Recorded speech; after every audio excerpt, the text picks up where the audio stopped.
नमस्कार मित्रों। रावण द्वारा सीता जी के हरण के बाद राम जी ने सुग्रीव से मित्रता की। तत्पश्चात बंदरों और भालुओं की सेना बनाई। फिर सुग्रीव से मंत्रणा करके बानरों को चारों दिशाओं में भेज दिया। सबसे प्रमुख बानरों को उन्होंने दक्षिण दिशा की ओर भेजा, क्योंकि पक्षीराज जटायु और अन्य कुछ बानरों ने भी रावण द्वारा सीता जी को दक्षिण दिशा की ओर ले जाते हुए देखा था। दक्षिण की दिशा को गए हुए प्रमुख वानरों में पवन पुत्र हनुमान, वालिपुत्र अंगद, ब्रह्मा जी के पुत्र जामवंत, अग्निपुत्र नील, गज, गवाक्ष, गवय, मयंत, द्विविद आदि थे। दक्षिण दिशा को गए ये सभी बानर वीर थे। बानर राज सुग्रीव के प्रमुख मंत्रियों में से थे। वालिपुत्र अंगद तो राजकुमार ही थे। लेकिन क्या आपने कभी सोचा है कि रावण की लंका में सीता जी का पता लगाने के लिए हनुमान जी ही क्यों गए? यही जानेंगे आज इस वीडियो में, तो बने रहिएगा अंत तक। नमस्कार दोस्तों, बहुत स्वागत है आप सभी का मंथन पर। सीता जी का पता लगाने के लिए सुग्रीव ने चारों दिशाओं में लाखों वानरों की सेना भेजी। सबको निर्देश दिया कि कोई भी एक मास से अधिक वहां नहीं रुकेगा। जो एक महीना बीतते बीतते वापस नहीं आएगा वो सुग्रीव के हाथों मारा जाएगा। पूर्व की दिशा में विनत नामक बानर युद्धपति के नेतृत्व में 1,00,000 वानरों की सेना भेजी गई। इन्हें उदयाचल तक जाने का निर्देश था। सनातन धार्मिक मान्यताओं के अनुसार उदयाचल पूर्व दिशा के अंतिम छोर पर एक पर्वत है, जहां से सूर्य का उदय होता है। पश्चिम की दिशा में राजकुमार अंगद के नाना सुसेड़ के नेतृत्व में 2,00,000 वानरों की सेना भेजी गई। इन्हें अस्ताचल तक जाने का निर्देश था। अस्ताचल पश्चिम दिशा के अंतिम छोर पर एक ऐसा पर्वत है जहां से सूर्य का अस्त होना माना गया है हिंदू धार्मिक मान्यताओं में। उदयाचल और अस्ताचल पर्वत आज के परिप्रेक्ष्य में समझ नहीं आते हैं, क्योंकि तब के समय से अब तक करोड़ों वर्ष बीत चुके हैं। भौगोलिक स्थितियां बहुत बदल गई हैं। इसी प्रकार उत्तर की दिशा में सतबली नामक वानर के नेतृत्व में 1,00,000 वानरों की सेना भेजी गई। उन्हें सोमवती नामक पर्वत तक जाने का निर्देश था, क्योंकि उसके आगे जाना देवताओं के लिए भी संभव नहीं था। दक्षिण दिशा में राजकुमार अंगद के नेतृत्व में प्रमुख वानरों को भेजा गया। इन्हें निर्देश था कि आंध्र, चोल, केरल, कावेरी होते हुए समुद्र तट तक जाना है। समुद्र के उस पार एक द्वीप है जिसका विस्तार 100 योजन है। वहां मनुष्यों की पहुंच नहीं है। वही देश राक्षस राज रावण का निवास स्थान है, जो हमारा वध्य है। उस लंका नामक द्वीप में विशेष परिश्रम से ढूंढना, और यदि सीता जी और रावण वहां भी ना मिले तो पुष्पित कुंजर आदि पर्वतों से होते हुए भोगावती नामक नगर में पहुंचना, जहां सर्पराज वासुकी का निवास स्थान है। उसके आगे बढ़ने पर ऋषभ नामक पर्वत मिलेगा। उस पर्वत पर बहुत सावधानी से आगे बढ़ना, क्योंकि उस पर्वत की रक्षा गंधर्व करते हैं। उससे आगे बढ़ने पर अत्यंत भयानक पितृलोक है। वहां तुम लोगों को नहीं जाना चाहिए, क्योंकि वहां यमराज की राजधानी है, जो कि कष्टप्रद अंधकार से युक्त है। उससे आगे तुम लोग जा भी नहीं सकते, क्योंकि उससे आगे जंगम प्राणियों की गति नहीं है। ऐसा कहकर सुग्रीव ने दक्षिण दिशा में इन वानरों को भेजा। 1 महीना पूरा होते होते पूरब, पश्चिम, उत्तर इन 3 दिशाओं में गए हुए वानर लौट आए। उन्हें सीता जी और रावण का कहीं पता नहीं चला। अब सीता जी के मिलने की पूरी जिम्मेदारी केवल दक्षिण दिशा में गए हुए वानरों पर थी, क्योंकि वो अभी तक लौटे नहीं थे। दक्षिण दिशा में गए हुए वानर भटकते भटकते एक ऐसी गुफा में पहुंचे जो बयासुर द्वारा निर्मित थी। यह काफी रहस्यमय और गुप्त गुफा थी। इसी गुफा में ढूंढते ढूंढते वानरों को 1 महीने का समय बीत गया। जब ये वानर गुफा से बाहर निकल समुद्र तट पर पहुंचे तो उन्हें 1 महीने से अधिक का समय बीत चुका था। लौटने की अवधि बीत जाने पर भी कार्य सिद्ध न होने के कारण और सुग्रीव के कठोर दंड के भय से अंगद आदि वानरों ने उपवास करके प्राण त्याग देने का निश्चय किया। तब तार नाम के वानर ने कहा कि प्राण त्यागने से बेहतर है कि हमें उस मयासुर द्वारा निर्मित गुप्त गुफा में चलकर रहना चाहिए। माया से निर्मित होने के कारण वह गुफा दुर्गम है और वहाँ फल फूल आदि भी प्रचुर मात्रा में उपलब्ध है। उसमें ना तो देवराज इंद्र का भय है, ना ही रामचंद्र का, और ना ही सुग्रीव का। यह बात अंगद को भी प्रिय लगी और सबने ऐसा ही करने का विचार किया। ये बातें सुनकर हनुमान जी को लगा कि ऐसे तो वानरों में भेद पड़ जाएगा और आगे चलकर कुछ वानर अंगद का साथ देंगे, जिससे सुग्रीव के राज्य पर संकट उत्पन्न हो जाएगा और इन सब के बीच राम जी का कार्य भी सिद्ध नहीं होगा। यही सब विचार कर हनुमान जी ने अंगद के पक्ष वाले वानरों को भेद नीति से तोड़ना प्रारंभ किया। और जब सब वानर टूट गए तो उन्होंने अंगद को दंड का भय दिखाया। उन्होंने कहा कि तुम्हें जो लगता है कि तुम उस गुफा में सुरक्षित रहोगे, तो ऐसा है नहीं, क्योंकि लक्ष्मण के पास अनेकों ऐसे बाढ़ हैं जिससे वो उस गुफा को पत्तों की भांति खोल देंगे। और ये वानर भी तुम्हारे साथ नहीं रहेंगे, क्योंकि कुछ ही दिनों में इन्हें अपने पत्नी और बच्चों की याद सताने लगेगी और ये तुम्हें छोड़कर चले जाएंगे। तब तुम अकेले पड़ जाओगे। और बलवान पुरुषों से शत्रुता करने वाला मनुष्य अधिक दिनों तक जीवित नहीं रहता है। सुग्रीव और राम लक्ष्मण बड़े बलवान हैं। इसके बाद भी अंगद नहीं माने और उन्होंने सुग्रीव को बुरा भला कहा, क्योंकि सुग्रीव ने ही उनके पिता वाली को मरवाया था और अंगद के मन में और भी कई कारण थे सुग्रीव के प्रति दुर्भावना रखने के। वानर एक बार फिर से अंगद के पक्ष में थे, फिर अंगद की बातों से सहमत थे और सब ने समुद्र तट पर ही आमरण उपवास करने का निश्चय किया। जब वानर ये सब बातें कह रहे थे तो वहीं कंदरा में बैठे गृधराज संपाति यह सब सुन रहे थे। कंदरा से बाहर आकर उन्होंने इतने बानरों को देखा तो उनका मन प्रसन्न हो गया और उन्होंने कहा कि जैसे जैसे जो बानर मरता जाएगा मैं उसको खाता जाऊंगा। ऐसा सुनकर बानर और दुखी हो गए। राजकुमार अंगद कहने लगे कि हमने तो न राम जी का ही कार्य किया, न राजा की आज्ञा का ही पालन किया। इससे अच्छा तो पक्षीराज जटायु ही थे, जिन्होंने सीता जी की रक्षा करने के लिए अपने प्राणों की आहुति दे दी। जटायु की मृत्यु की बात सुनते ही गृधराज संपाति का हृदय कांप उठा, क्योंकि पक्षीराज जटायु संपाति के छोटे भाई थे।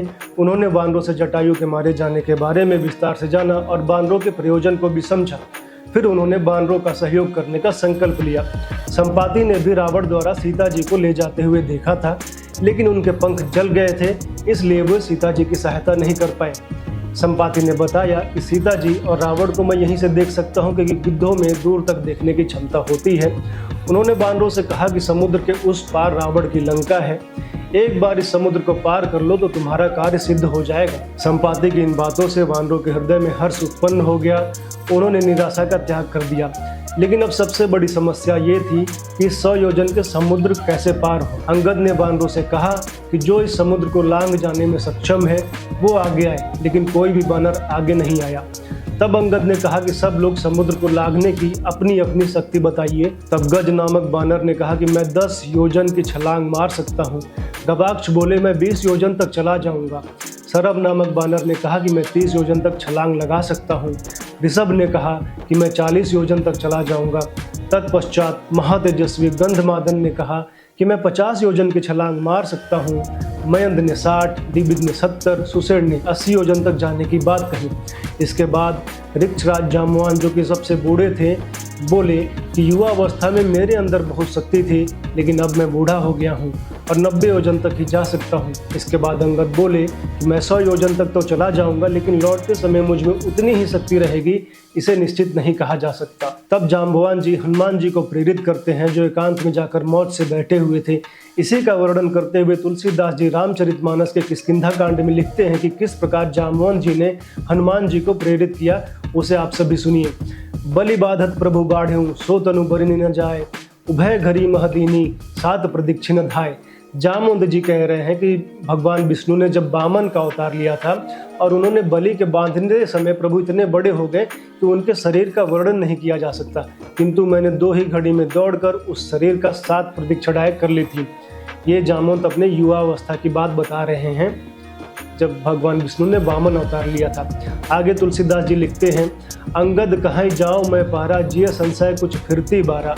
जामवंत कहा तुम सब लायक, पठाई किमही सब ही करनायक। कहे रीचपति सुन हनुमाना, काज उपसाध रहु बलवाना। पवन तनय बल पवन समाना, बुद्धि विवेक विज्ञान निधाना। कवन सो काज कठिन जगमाही, जो नहीं होई तात तुम पाही। राम काज लगिता अवतारा, सुनता ही भयो पर्वता का। इसका भावार्थ ये है कि अंगद जी कहते हैं कि मैं पार तो चला जाऊंगा, लेकिन लौटते समय कुछ संशय है। जामवंत जी कहते हैं कि तुम सब लायक हो, तुम तो लाख योजन तक भी जा सकते हो, लेकिन तुम सबके नायक हो, नेतृत्व करता हो, तो हम तुम्हें कैसे भेज सकते हैं। फिर जामवंत जी हनुमान जी से कहते हैं कि हनुमान तुम क्यों चुप बैठे हो, तुम पवन के पुत्र हो, तुम्हारे अंदर पवन देवता के समान बल है, तुम बुद्धि विवेक और विज्ञान की खान हो। जगत में ऐसा कौन सा कार्य है जो तुम नहीं कर सकते। कवन सो काज कठिन जगमाही, जो नहीं होई तात तुम पाही। राम काज लगिता अवतारा, सुनता ही भयो पर्वताकारा। जब जामवंत जी ऐसा कहते हैं कि जगत में ऐसा कौन सा काम है जो तुम नहीं कर सकते हो, और राम काज लगिता अवतारा कि राम काज करने के लिए ही तुम्हारा अवतार हुआ है, इतना सुनते ही हनुमान जी पर्वत के आकार के अत्यंत विशालकाय हो जाते हैं, एकदम मतलब मोटिवेट हो जाते हैं। आगे तुलसीदास जी लिखते हैं, कनक बरन तन तेज विराजा, मानहु अपर गिरिन कर राजा। सिंहनाद करे 12 12, लीलहि नाघों जलनि दिखारा। इसका भावार्थ ये है कि उनका सोने का सा रंग हो गया, शरीर पर तेज सुशोभित है, मानो दूसरों पर्वतों का राजा सुमेरु हो। हनुमान जी बार बार सिंहनाद करके कहने लगे कि इस खारे समुद्र को मैं खेल ही खेल में लांघ सकता हूँ। सहित सहाय राम नहीं मारे, आनो यहाँ त्रिकूट उपारी। जामवंत मैं पूछो तो ही उचित सिखावन दीजो मोही, कि मैं रावण को सहायतों सहित मार कर त्रिकूट पर्वत को उखाड़ कर यहाँ ला सकता हूँ। हे जामवन, मैं तुमसे पूछता हूँ कि तुम मुझे उचित सीख दो कि मुझे क्या करना चाहिए।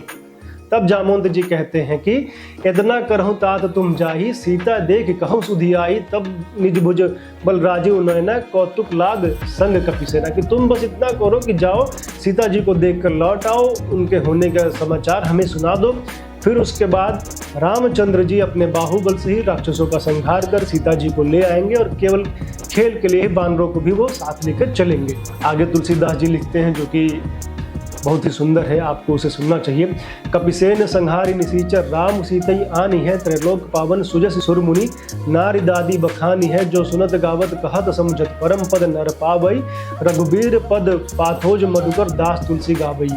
कि बानरों की सेना साथ लेकर राक्षसों का संहार करके श्री राम जी सीता जी को ले आएंगे।